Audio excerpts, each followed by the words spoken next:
job, boys.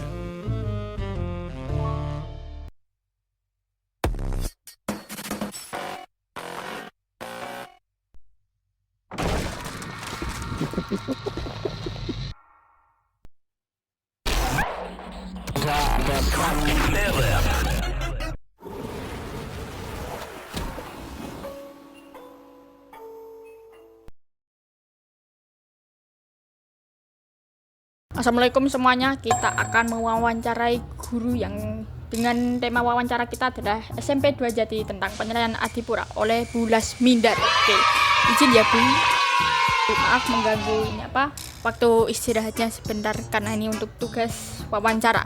Oke, kita langsung ke bagian 1, pembukaan atau pembahasan masalah. Pertanyaan pertama, kapan penilaian Adipura tahun 2025 dilaksanakan di sekolah kita? Ya, terima kasih. Tentang Adipura, penilaian Adipura di SMP 2 Jati, sebelum saya menyampaikan tentang yang di SMP 2 Jati, bahwa untuk penilaian Adipura di Kabupaten Kudus itu dilaksanakan selama 3 hari, yaitu tanggal 15, 16, dan 17 bulan September tahun 2025. Sedangkan untuk di sekolah kita di SMP 2 Jati itu di tanggal 16 September ya, 16 September tahun 2025 sekolah kita mendapatkan giliran di penilaian Adipura tingkat pusat ya. Kalau Adipura itu kan penilaiannya tingkat pusat ya. Jadi kita mewakili salah satu sekolah SMP di Kabupaten Kudus, yaitu penilaian Adipura di tanggal 16 September 2025 untuk SMP 2 Jati. Oke, baik, terima kasih untuk pertanyaan pertama. Sekarang untuk pertanyaan keduanya. Mengapa sekolah kita dipilih untuk penilaian Adipura? Oh iya, terima kasih. Apa latar belakang daripada sekolah kita? Kenapa sekolah kita itu dipilih sebagai penilaian Adipura? Seperti kita ketahui bahwa pemerintah Kabupaten Kudus itu menunjuk beberapa sekolah. Jadi tidak hanya sekolah SMP 2 Jati, ada juga beberapa sekolah yang lain yang digunakan sebagai titik pantau Adipura. Ada di terminal, ada di pasar, rumah sakit, dan sekolah-sekolah lainnya. Ada tingkat SD, ada tingkat SMP, dan tingkat SMA. Yang untuk SMP adalah kebetulan sekolah kita. Kenapa kita ditunjuk sebagai titik pantau di Adipura di Kabupaten Kudus untuk tingkatan SMP? Seperti kita ketahui bahwa kita itu bernaung di bawah di bawah naungan PKPLH, yaitu Dinas Lingkungan Hidup. Ya, sekolah kita itu adalah merupakan sekolah adiwiyata. Jadi yang dipilih mereka adalah untuk sekolah-sekolah adalah sekolah di tingkat adiwiyata. Ada yang adiwiyata tingkat kabupaten, ada yang nasional ya. Ada juga yang tingkat provinsi. Dengan sekolah kita masuk dalam kategori adiwiyata nasional menuju ke mandiri ya, karena kemarin di tahun ini kita berhasil melakukan perpanjangan sekolah adiwiyata nasional. Jadi di tingkat adiwiyata nasional kita melangkah menuju ke adiwiyata mandiri. Jadi kenapa kita ditunjuk sebagai SMP digunakan sebagai penilaian Adipura? Karena yang digunakan oleh Dinas Lingkungan Hidup adalah sekolah-sekolah yang termasuk atau kategori dalam sekolah adiwiyata, termasuk SMP 2 Jati adalah sekolah adiwiyata nasional menuju ke adiwiyata mandiri. Itulah alasannya. Oh begitu Ibu. Oke, kita langsung ke lanjut pertanyaan ini untuk mengakhiri bagian 1. Silakan. Unsur atau aspek apa saja yang dinilai oleh tim juri? Oke, untuk penilaian Adipura oleh tim juri itu ada beberapa komponen-komponen atau yang dikatakan unsur tadi ya. Di setiap kalau untuk sekolah kita ke sekolah saja yang saya terangkan ya. Untuk sekolah itu adalah unsurnya atau aspek yang dinilainya adalah atau komponennya adalah komponen area sekolah. Jadi area sekolah itu merupakan komponen yang akan dinilai oleh tim. Jadi area sekolah itu meliputi sampah dan gulma. Ya, sampah dan gulma, dan yang kedua adalah tempat sampah. Jadi tempat subkomponen. Jadi tempat sampah dan gulma itu merupakan subkomponen dari komponen area sekolah. Itu yang pertama. Yang kedua adalah drainase atau saluran air, tempat selokan itu namanya drainase. Drainase ini merupakan komponen yang kedua. Dari komponen ini memiliki subkomponen, yaitu diantaranya adalah sampah, gulma, dan drainase. Itu komponen daripada drainase. Jadi setiap saluran air itu ditinjau atau dilihat langsung, apakah di selokan atau di saluran air itu terdapat sampah yang menggenang ataukah tersumbat. Itu dilihat langsung oleh tim juga, ya. Kemudian yang ketiga adalah keteduhan dan penghijauan, ya. Keteduhan dan penghijauan itu subkomponennya adalah berupa pohon peneduh, ya. Jadi pohon peneduh berdasarkan tebaran. Dan di sekolah kita itu kan banyak pepohonan, jadi kita sudah memenuhi itu, ya. Kemudian subkomponen berikutnya adalah pohon peneduh berdasarkan fungsi, dan yang subkomponen berikutnya adalah penghijauan, ya. Itu jadi penghijauan, pohon peneduh, dan pohon peneduh berdasarkan tebaran itu merupakan subkomponen dari komponen keteduhan dan penghijauan. Kemudian yang keempat adalah komponen toilet, kamar mandi, WC. Itu hal yang vital dan penting yang ditinjau langsung oleh tim juga. Nah, di toilet itu yang dilakukan penilaiannya adalah berupa kebersihan toilet itu, air bersih dan toilet. Jadi di setiap kamar mandi sekolah kita itu juga kita siapi ada sabun, ada pengharum ruangan, dan kondisinya harus tetap bersih. Itu adalah yang toilet. Kemudian yang kelima adalah pelayanan pengumpulan sampah. Nah, pelayanan pengumpulan sampah ini subkomponennya diantaranya adalah bangunan fisik dan pelayanan serta kebersihan TPS, ya. Ini adalah komponen dari pelayanan pengumpulan sampah.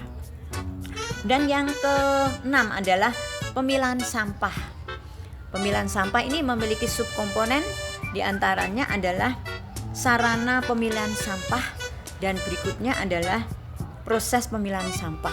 Maka nah, sekolah kita memiliki itu semua di TPA sana, tempat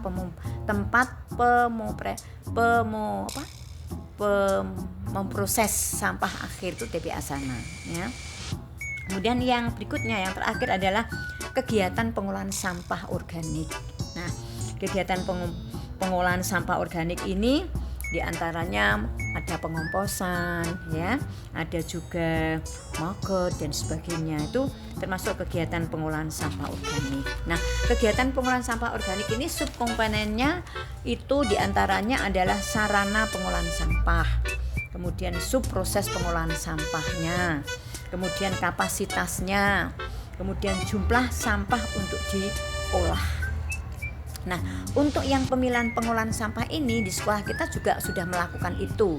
Di TPA sana, bagian utara kita itu sudah ada pemilahan sampah.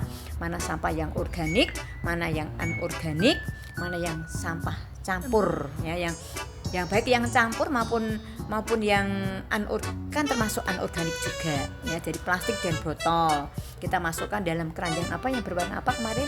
Kuning. Ya, kemudian kertas dan plastik kita masukkan dalam keranjang sampah yang berwarna abu-abu. Itu termasuk anorganik, ya. Kemudian yang organik kita masukkan dalam sak atau karung, di mana kita kerjasama dengan jarum, ya. Jadi harus kita pilah. Jadi jarum itu akan mengambil yang sudah terpisah antara organik dan anorganik. Jadi kita sudah melakukan kerjasama dengan itu, baik dengan jarum maupun dengan Dinas Lingkungan Hidup. Nah, itulah beberapa unsur atau komponen di penilaian Adipura. Ya, itu. Oke, terima kasih untuk jawabannya. Kita telah mengakhiri bagian pertama atau pembukaan atau pembahasan masalah. Sekarang kita akan lanjut ke bagian 2, isi atau pemulaian masalahnya. Oke, kita mulai dari pertanyaan pertama. Pertanyaan pertama, ketika tim juri melakukan penilaian, tempat atau area mana saja yang dinilai? Oh ya, untuk tempat-tempat yang dinilai itu semua tadi yang menjadi penilaian tadi yang saya sampaikan tadi dari beberapa komponen tadi semuanya dinilai, dicek, baik itu dari area sekolah maupun dari drainase sendiri, dari tempat pembuangan sampah sana, termasuk pemilihan sampah. Dengan kalau keteduhan dan penghijauan itu kan mereka berkeliling lingkungan sekolah kita, di area sekolah kita itu termasuk keteduhan dan dan penghijauan. Terutama yang paling vital itu adalah bagian toilet.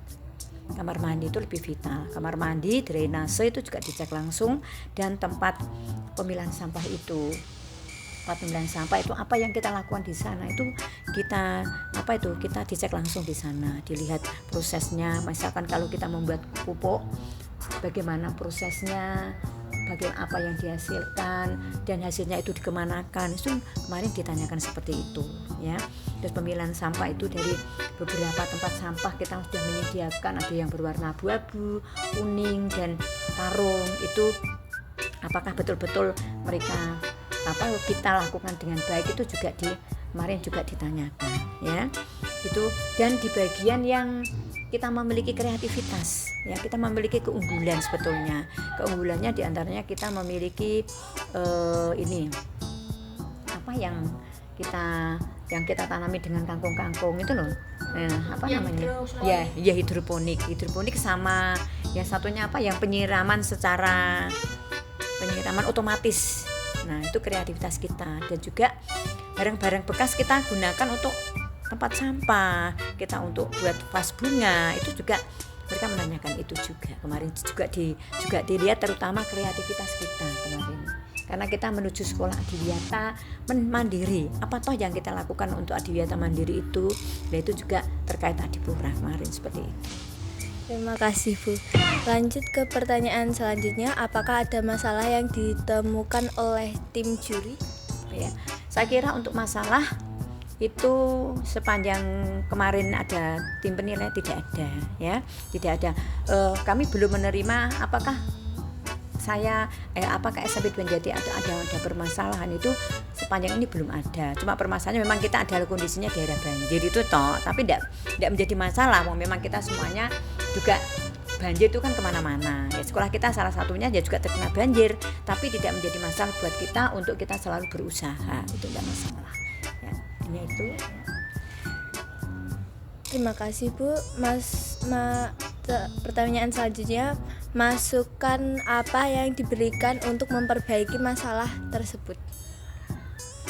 Untuk tadi yang muncul dari masalah itu, sebetulnya kita kan sekolah terkena banjir, tapi kita sudah berusaha untuk mengantisipasi itu dengan membuat saluran air yang membantu kita untuk mempercepat supaya banjirnya cepat surut. Kita memiliki beberapa saluran air yang bagus. Sekolah kita dengan bantuan operasional sekolah itu, dengan menggunakan dana itu untuk perawatan sekolah kita berusaha untuk membuat drainase atau saluran air yang mempercepat supaya kita tidak terlalu lama-lama kena air. Itu salah satu usaha kita itu untuk mengantisipasi banjir. Kemudian berikutnya adalah kita selalu membuat kreativitas anak-anak itu apa saja. Dan itu yang paling penting untuk bangkit sekolah kita menuju ke sekolah adiwiyata nasional. Kreativitas yang ditunjukkan itu apa yang kita miliki, sesuatu yang menarik untuk orang lain. Di antaranya tadi penyiraman otomatis dan hidroponik itu bagus sekali. Dan kita juga memiliki taman exotic garden ya, yang di perpustakaan itu juga merupakan salah satu pendukung kita untuk memperbaiki diri supaya kita selalu lebih maju dan kreativitas kita lebih meningkat. Oke, terima kasih. Oke, bagian 2 isi atau pemulaian masalah sudah selesai. Sekarang kita lanjut ke bagian 3, solusi. Oke, pertanyaannya ini sedikit ya. Apa tindak lanjut yang akan Ibu lakukan untuk melaksanakan masukan dari tim juri? Oh ya, sebetulnya untuk masukan-masukan itu adalah kita merupakan pembangkit kita ya, apa yang harus kita lakukan dan bagaimana ke depannya. Itu adalah